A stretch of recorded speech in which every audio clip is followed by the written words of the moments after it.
নমস্কার, আপনাদের স্বাগতম করছি আরো একটি আপডেট ভিডিওতে। আজ আমরা এমন একটি গুরুত্বপূর্ণ বিষয় নিয়ে আলোচনা করব, যা হয়তো অনেকেরই অজানা।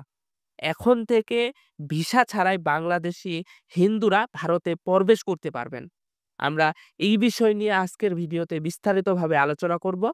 তাই ভিডিওটি না টেনে শেষ পর্যন্ত দেখার অনুরোধ থাকলো।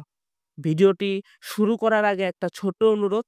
আপনারা জানেন আমরা এই চ্যানেলে প্রতিনিয়ত ভারতীয় ভিসা এবং পাসপোর্ট প্রসেসিং এর কাজ করে থাকি।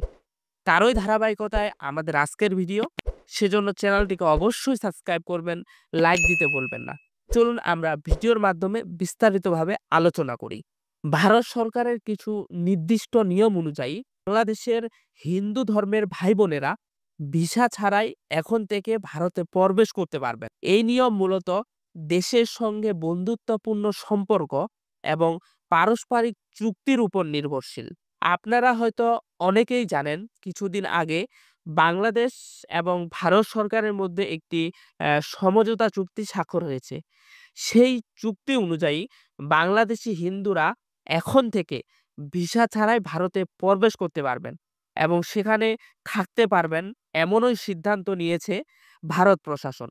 তবে এই ক্ষেত্রে আপনাদের কিছু সতর্কতা মেনে চলতে হবে।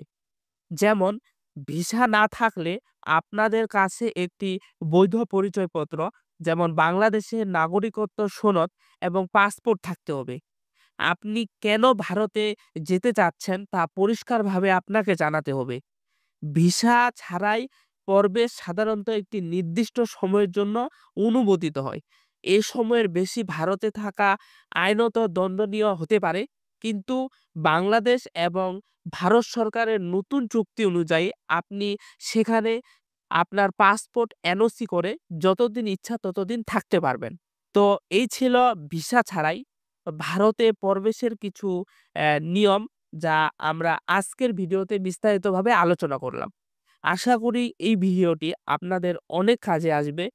যদি আপনাদের এই বিষয়ে আরো কিছু জানার থাকে, তাহলে নিচে কমেন্ট বক্সে জানাতে পারেন।